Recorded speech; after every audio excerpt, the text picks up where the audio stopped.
Arab leaders gathered in Cairo for a summit hosted by Egypt to discuss the reconstruction of Gaza and offer an alternative plan to Trump's own Riviera vision for the Strip. As part of the conversation, the Palestinian president spoke of elections in post-war Gaza and made other important announcements that could change the political landscape for all Palestinian territories. In his address on Tuesday, Mahmoud Abbas said that a working committee has been formed to prepare for the Palestinian Authority to resume its role in Gaza. The Palestinian Authority leader also said that he is ready to hold presidential and parliamentary elections across all Palestinian territories within a year. Abbas also announced the creation of a post for a vice president, a move that had long been sought by many leaders in that region. We would like to emphasize that we are fully prepared to hold general presidential and legislative elections within the next year if the appropriate conditions are available in Gaza, the West Bank, and East Jerusalem. We have decided to create a position and appoint a vice president for the Palestine Liberation Organization and the State of Palestine and take legal measures to achieve this. Abbas also announced amnesty to members of his Fatah party that had earlier been expelled. The most prominent Palestinian leader to be impacted by this announcement is Mohammed Dalan. The 63-year-old was Palestinian Authority's security chief in Gaza and played a critical role during negotiations of the Oslo Accords. Dalan currently faces corruption charges and is a fierce critic of Mahmoud Abbas. But Wednesday's remarks now pave the way for his potential return. The question now remains, will the same body govern both Gaza and occupied West Bank? Internationally recognized as the representative of Palestinian people, the Palestinian Liberation Organization is made up of several groups, but the Fatah party is the most prominent one. Among the groups outside the coalition, Hamas is the most prominent, along with Islamic Jihad.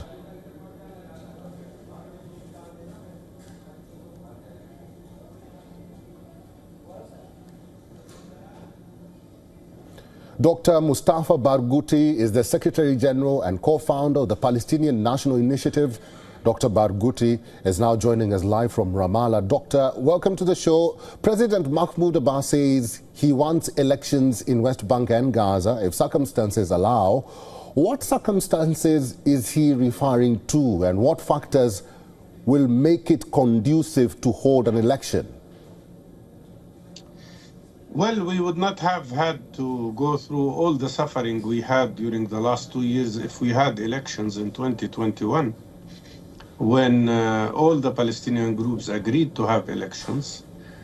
And then Israel did not give permission to start to do elections in Jerusalem, and that was used as an excuse to cancel elections by Mr. Abbas.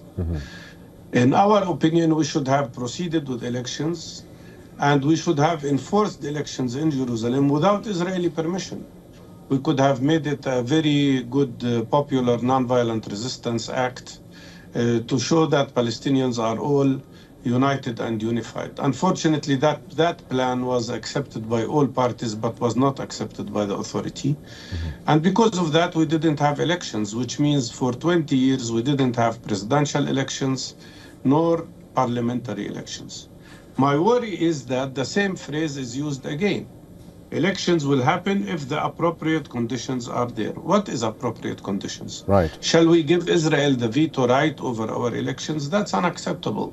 And that's why I think what is missing in Mr. Abbas' speech is the fact that he didn't refer to the need of national unity by implementing the same agreement that his party signed, which is the Beijing Agreement, that says there should be a national consensus government that will prepare for having elections as soon as possible.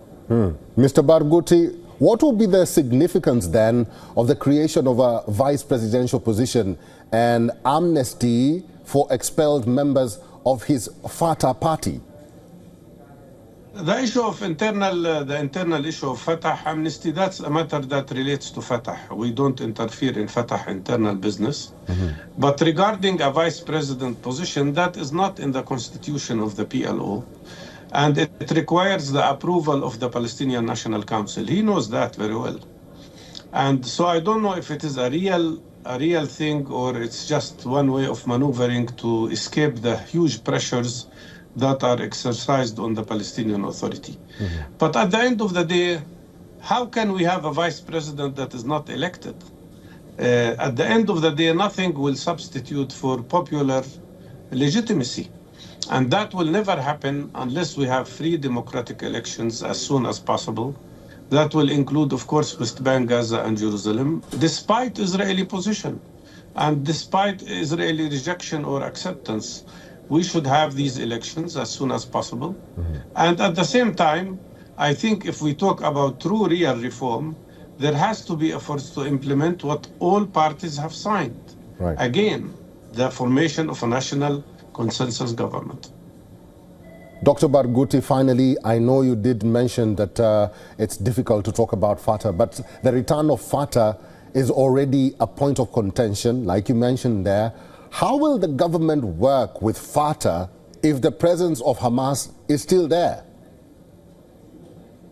That's why I'm saying we need a national consensus government, because Hamas told us in our meetings in Beijing and before that in Moscow that they don't want to be the government. They don't want to be even in the government, but they want a government that is acceptable to them and that is acceptable to us as well, as opposition in Palestine. And that's why we need a national consensus government. That's the only solution. But to think that you can bring back the authority to Gaza without reconciliation with other political parties, I think it's just unrealistic. And that's why I think the right approach is to really go for the formation of national consensus government. That's the right way. The kind of reform we need is not what the World Bank would impose on us. The kind of reform we need is democratization, is reunification of Palestinians, is accepting the principle of democratic participation for everybody. All right. Dr. Barghouti, it's good to see you. Thank you very much for all your insights today. Thank you. For all the latest news, download the WION app and subscribe to our YouTube channel.